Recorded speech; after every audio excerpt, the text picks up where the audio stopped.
Habis bersihin udang, jangan dibuang ya kulit dan kepalanya. Kita bikin jadi ini yuk.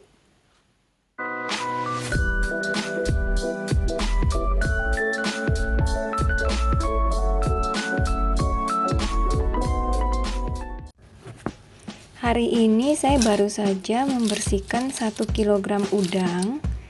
Jadi banyak ya kulit dan kepalanya.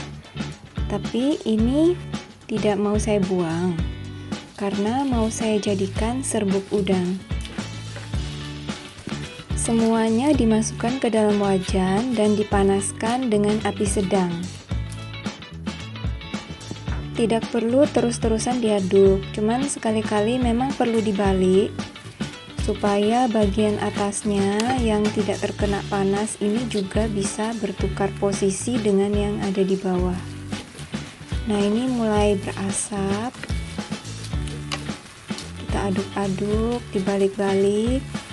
Ini saya benar-benar tidak membuang apapun ya, jadi semuanya pakai termasuk kaki dan sungut-sungutnya juga ya.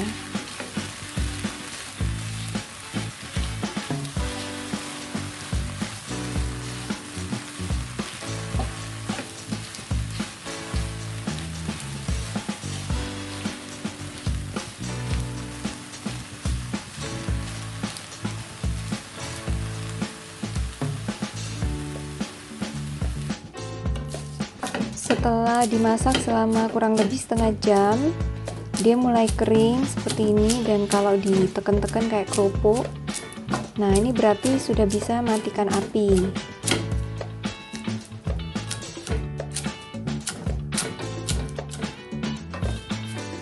Setelah itu kita sisihkan dulu ke wadah lain. Kemudian saya menumis 3 siung bawang putih dan 2 butir kemiri.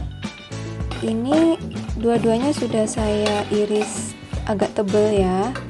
Kenapa sih nggak diiris tipis ya? Tujuannya supaya bawang putihnya tidak cepat gosong, karena nanti setelah ini agak kering, kita nanti blender mau disangrai lagi untuk kedua kalinya.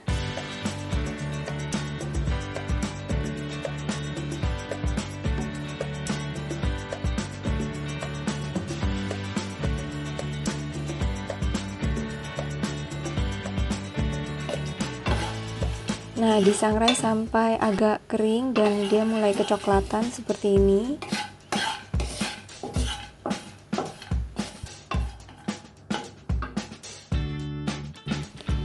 Ini sudah saya masukkan semua bawang, kemiri, dan sebagian dari kulit dan kepala udang. Kalau teman-teman punya food processor yang lebih besar, bisa dipakai supaya lebih cepat ya. Ini saya bagi menjadi 3 kali proses. Untuk blender ini saya pakai yang 4 pisau. Nah, ini setelah di blender dilihat tuh agak nempel-nempel ya, jadi masih lembab. Dia ini sebenarnya belum terlalu kering. Kita lanjut dulu sampai selesai.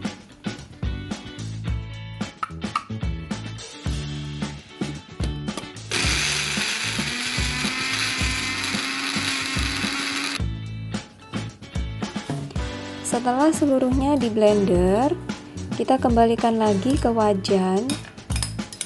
Nah, teman-teman lihat teksturnya masih kasar banget ya, belum bisa disebut serbuk ya. Dia masih kayak apa ya, serpihan.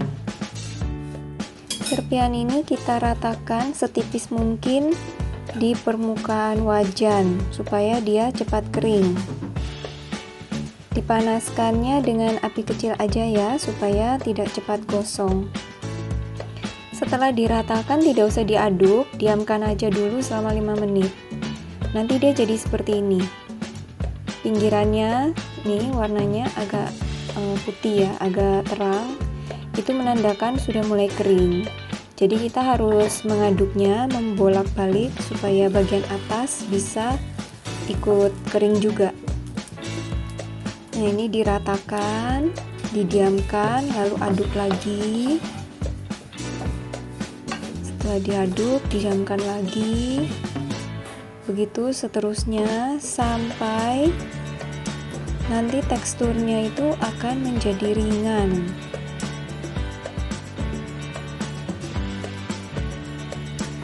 Nah, seperti ini warnanya sudah terang, dan kalau diaduk dia ringan sekali, seperti kayak mau terbang gitu loh serpihannya. Ini menandakan sudah kering. Jadi kita bisa matikan api.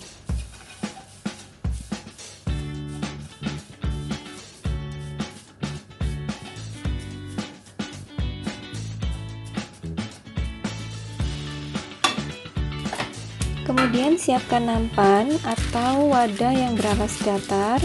Kita alasi dengan kertas roti atau baking paper. Lalu tuang serpihannya ini untuk didinginkan.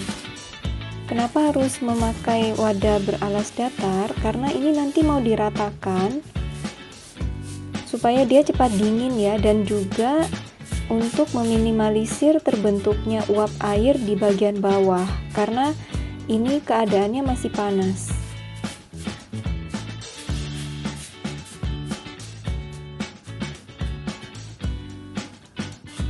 Setelah dingin dia seperti ini ya.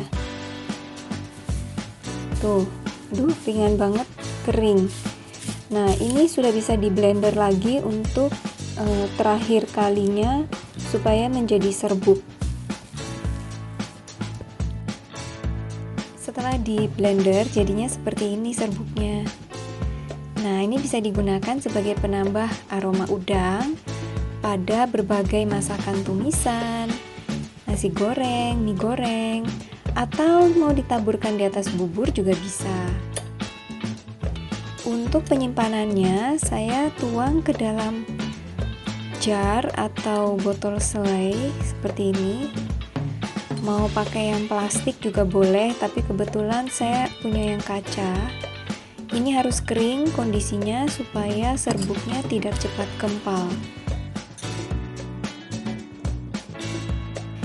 Untuk berat hasil setelah saya timbang, serbuk satu botol ini ternyata cuma 68 gram beratnya, tapi cukup banyak dan kalau disimpan di kulkas bisa tahan selama berbulan-bulan loh. Selamat mencoba teman-teman, jangan lupa like dan subscribe channel saya. Terima kasih.